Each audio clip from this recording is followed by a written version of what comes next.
I was born December 16th, 1942 in Shawnee, Oklahoma.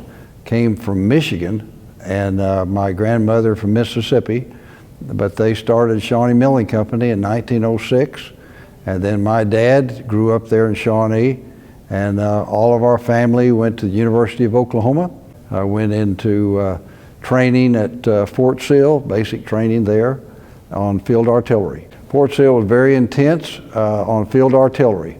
All the basics. We were the first class to be instructed by a gunnery officer out of Great Britain. Very, very strict. And when we got finished, we felt very, very complimented on ability to fire and direct fire in field artillery. So I finished about the 1st of December, and at that time I got my orders to go to Korea.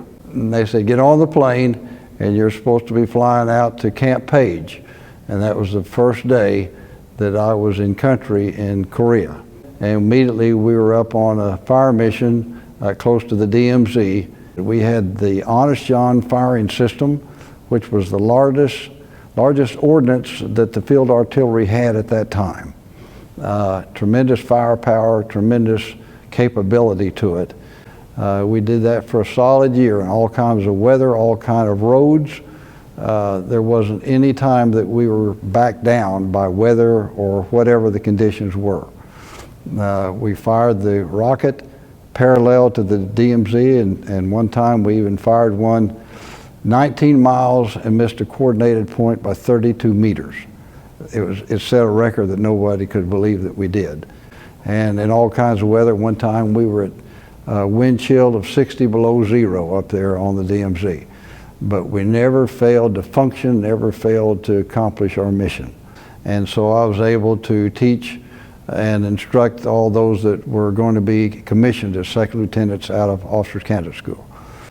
So we would only commission those we felt were totally dedicated to the principle of being a good leader.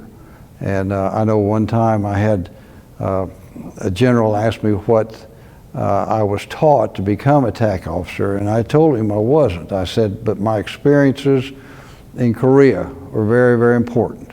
And there were three things that I was very, very explicit on. The first one was devotion, love of country. If people didn't show a love of our country and who we were, they weren't going to be commissioned. Devotion to duty was number two. They had to be able to take an order and go follow it no matter what. And then attention to details was the third thing. They had to be able to always look for ways to improve what you did. And that's what we did in Korea, and that's what I taught at Officers Candidate School. You don't want to ever pat yourself on the back. That's number one. It's all about service to others. And I think if you can put yourself in the place of somebody else and try to say, how can I help you succeed? And I think leadership is measured by the success of those that you lead. And if they succeed, then I think you've done a good job. And so I look for those organizations that parallel the things that we've talked about here, that absolutely are helping others themselves. Whether it's a charity, whether it's like an ROTC, we give scholarships for cadets coming along. Down at Fort Sill, I've been involved for 30 years on the Field Artillery Association and Officers Candidate School Alumni Association down there. And we're always trying to think of ways that we can help those coming along after us. University of Oklahoma, Oklahoma Baptist University, I think some of the similar type of things. So I think it's important that whatever you do, whatever organization you get involved in, that you look for ways that you can help others.